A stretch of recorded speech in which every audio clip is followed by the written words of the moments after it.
Okay, good morning everyone and welcome to another video. And on today's video we're up in the Lake District again. Beautiful, absolute beautiful weather we've got today, and we're just about to head into Windermere Town Centre. I spotted a nice cafe last week where I thought I'd just call in for some breakfast and a coffee this morning. The cafe's called Brown Sugar and it's just as you drop into Windermere Town Centre, so we'll head there now. So stick around, stay tuned, we'll be right back.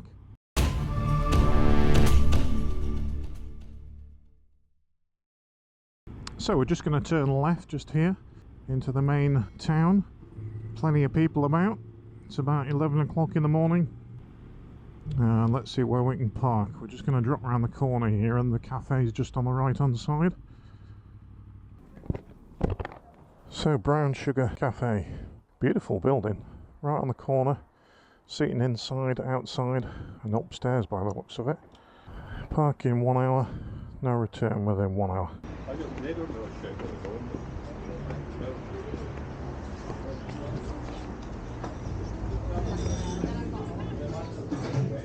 Super, thanks. Yeah, it's perfect.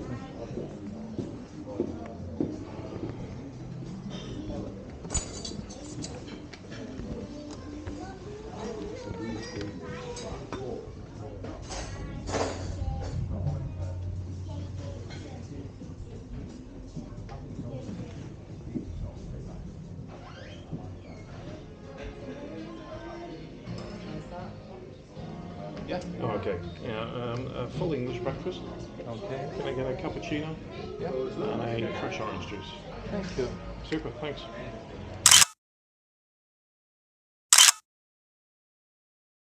What a little gem of a cafe. Passed it many a times coming through Windermere, but I've never been in. Absolutely wonderful place.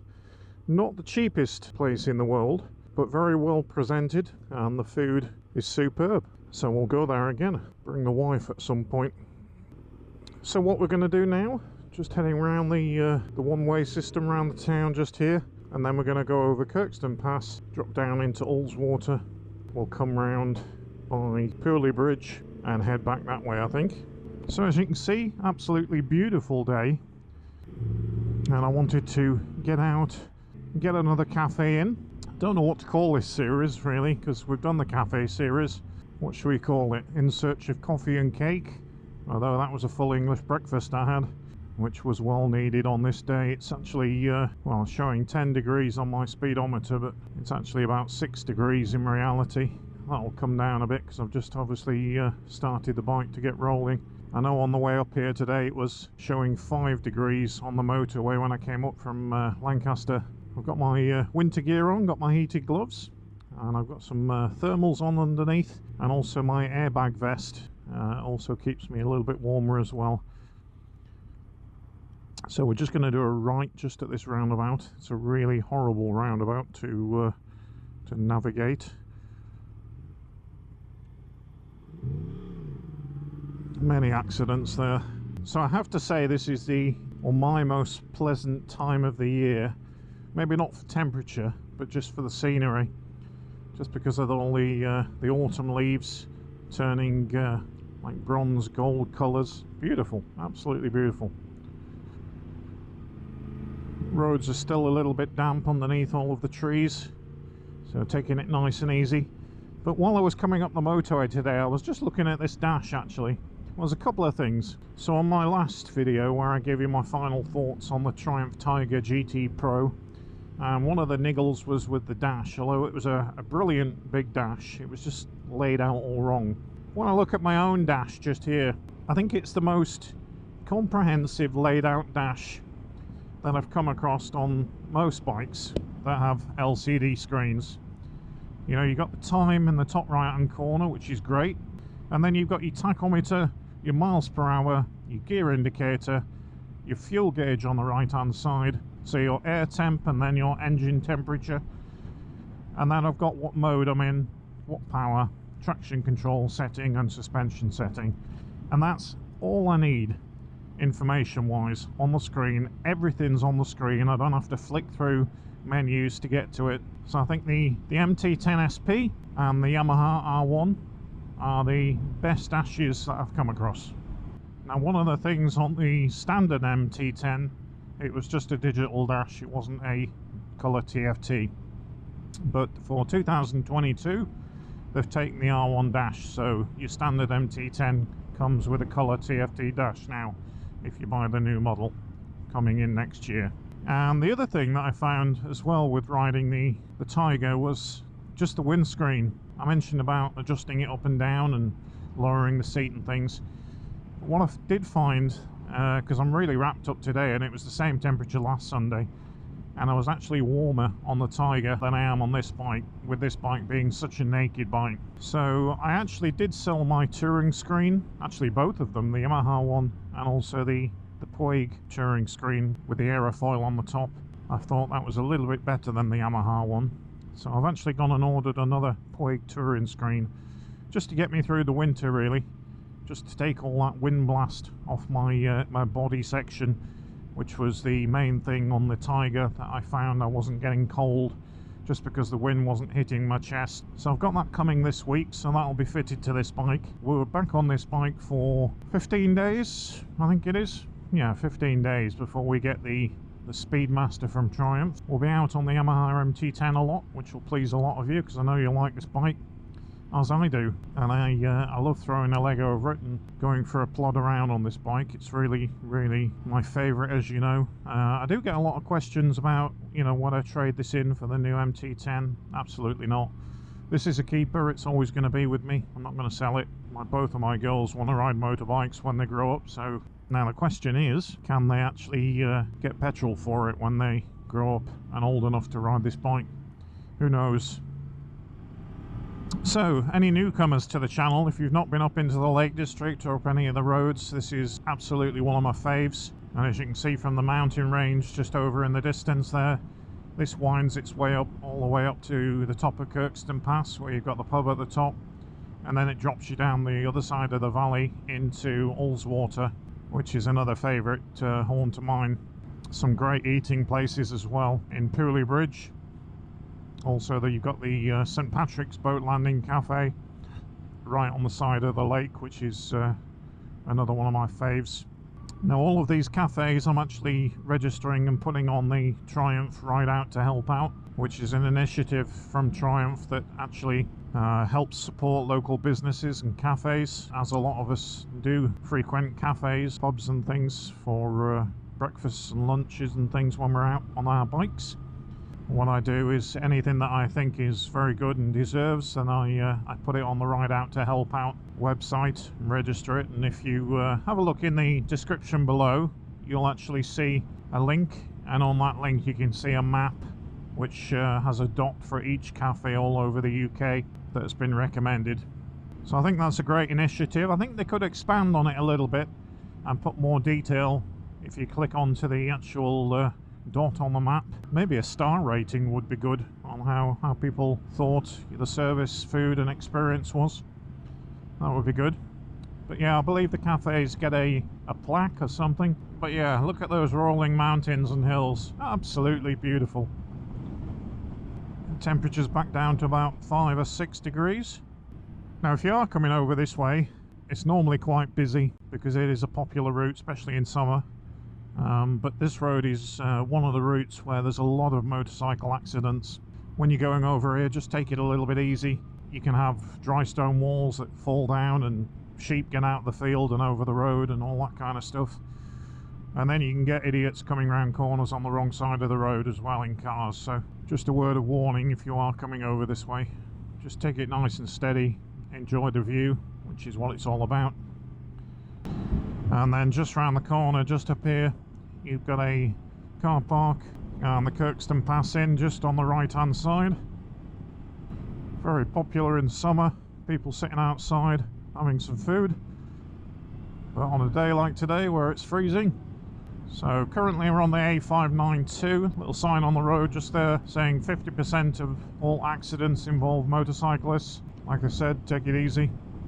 Road surface just down this side is not that fantastic, by the way. Open to the elements, gets washed away a little bit with the heavy rain in the winter. Not just me out on a cold day. Always reminds me of Glencoe in Scotland as you drop down this side, because you've got the the steep sides to the valley either side, with the bracken that's turned nice and golden and brown. Certainly looking forward to the motorcycle live show at the NEC between the 4th and the 12th of December. I'll be there on the Monday the 6th, I think it is.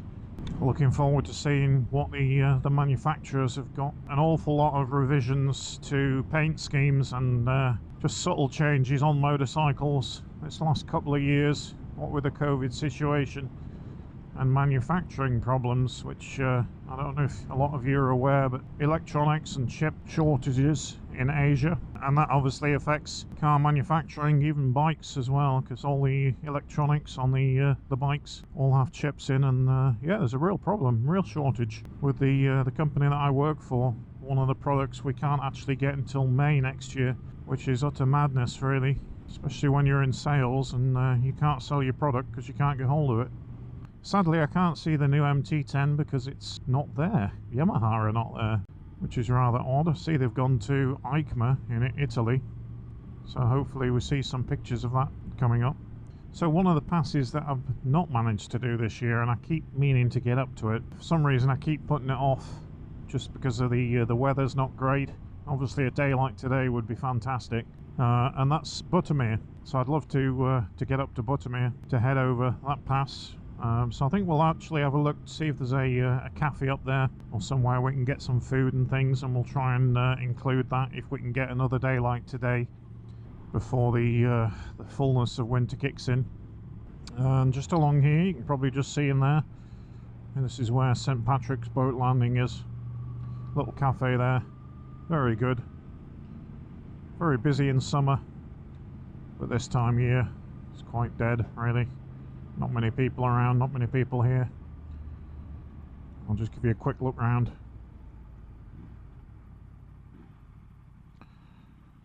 Nice tea room, some tables and chairs outside also. And then you've got the little renter boats just all moored up for the winter. Nice little place. Lovely in summer, even you get families swimming, and there's a little place just after the boat landing just there where you can go and have a splash about, which is nice. Just over there on that field, and then you've got the steamer just at the end there, the boat that takes you up and down the lake. That's the entrance for it just there. Nice hotel just on the front of the water just there. They do a lot of weddings and things. Nice little beach areas just here. Normally it's full of people. Car park opposite. Still a few walkers about. A few swans there just in the middle of the lake. Absolutely cracking route, really is. And then at the top of the lake here you've got Pulley Bridge. Now in summer there's a couple of campsites actually on the opposite side of the lake that are really good. Within walking distance of Pulley Bridge and the pubs and restaurants and things. So if you're up here camping on a motorcycle, and yeah, can highly recommend that. And then this road just on your left just here is an absolute corker, A5091. You've got Era Falls, I think it is, if I'm pronouncing it correctly. Car park just there, a little walk up to the waterfalls. It's quite nice. So we're just coming around the top end of the lake now. We're just going to follow the road round to the right instead of doing a left just there. So this just comes into Pulley Bridge. Absolutely beautiful, beautiful afternoon. Beautiful ride. And you've got the pier just here where the steamer comes to the top of the lake. Just there. And then we'll go over the bridge just at the top. A couple of really nice pubs in Pulley Bridge, some nice little shops and cafes. So we'll try and get one of them in the video at some point. A couple of cafes there with tables and chairs just coming out onto the top of the lake. Absolutely beautiful. Tea rooms and gardens.